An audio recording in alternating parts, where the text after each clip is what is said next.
चलिए बिना किसी देरी के आज के इस विश्लेषण की शुरुआत करते हैं। आज हम एक बहुत ही पावरफुल कहानी पर बात करेंगे। एक ऐसी कहानी जो सीधे हमारी महत्वाकांक्षाओं और उन पारिवारिक मूल्यों पर चोट करती है जिन्हें हम अक्सर भूल जाते हैं, खासकर तब जब पढ़ाई या करियर के लिए घर से दूर जाना होता है।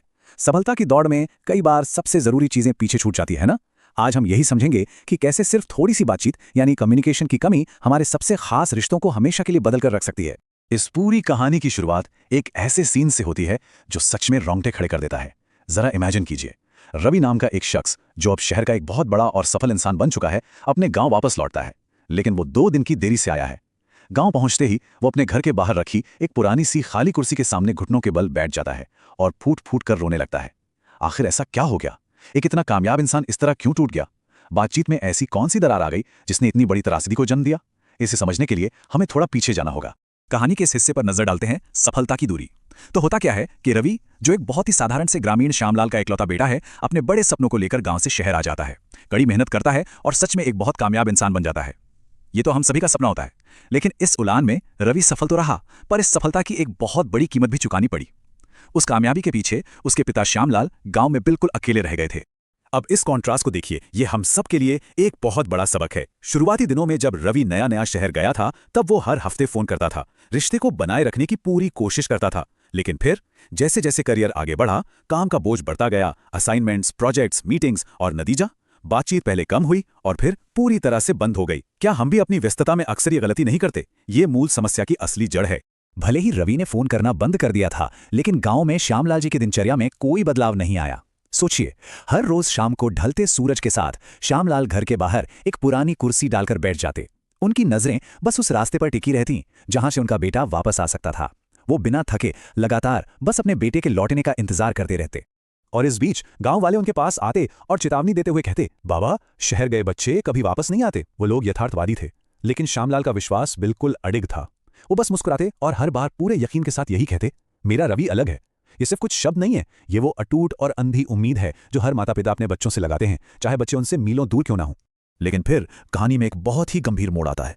एक दिन श्यामलाल बहुत बुरी तरह बीमार पड़ गए। हालत इतनी बिगड़ गई कि गांव में डॉक्टर को बुलाना पड़ा, और डॉक्टर ने जांच करने के बाद वो बात कह दी जो कोई भी परिवार कभी नहीं सुनना चाहता। डॉक्टर ने साफ कह दिया, अब इनके पास ज्यादा समय नहीं है। समय सचमुच रेत की तरह मुट्ठी से फिसल रहा था। अब देखिए कि कैसे ये सब एक बड़ी त्रासदी में बदल जाता है। श्यामलाल बीमार पड़ते हैं। एक भला पड़ोसी तुरंत रवि को फोन लगाता है और स्थिति की गंभीरता बताता है। ये एक बहुत बड़ा टर्निंग पॉइंट था। लेकिन रवि का जवाब? वो अपनी एक महत्वपूर्ण मीटिंग को प्राथमिकता देता है और कहता है, मैं अगले हफ्ते आ जाऊंगा। जरा सोचिए, एक मेडिकल इमरजेंसी के ऊपर एक मीटिंग को रख दिया गया, और जब वो आखिरकार गांव पहुंचता है तब तक 2 दिन की देरी हो चुकी होती है। उस एक देरी की कीमत कितनी भयानक थी। जिस रात श्यामलाल की सांसें रुकने वाली थीं, उनकी नजरें तब भी दरवाजे पर ही थीं। अपनी आखिरी सांसें लेते हुए उन्होंने अपने पड़ोसी से बहुत ही धीमे स्वर में कहा, अगर रवि आए तो कहना मैं आखिरी वक्त तक उसका इंतजार करता रहा।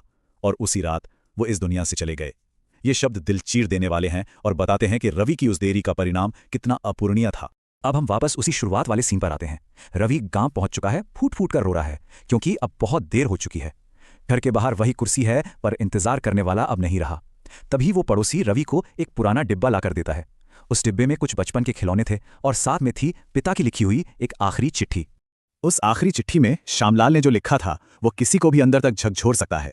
उन्होंने लिखा था, बेटा, मुझे तुमसे कोई शिकायत नहीं, बस अगली बार अपने बच्चों को इतना दूर मत होने देना कि वो तुम्हारा इंतजार भी न समझ पाएं। ये सिर्फ एक चिट्ठी नहीं थी, ये एक बहुत बड़ी चेतावनी है। ये बताती है कि जब हम अपनों से भावनात्मक दूरी बना लेते हैं तो उसका अंजाम कितना दर्दनाक हो सकता है। इंतजार का असली दर्द क्या है, ये सिर्फ इंतजार करने वाला ही समझता है।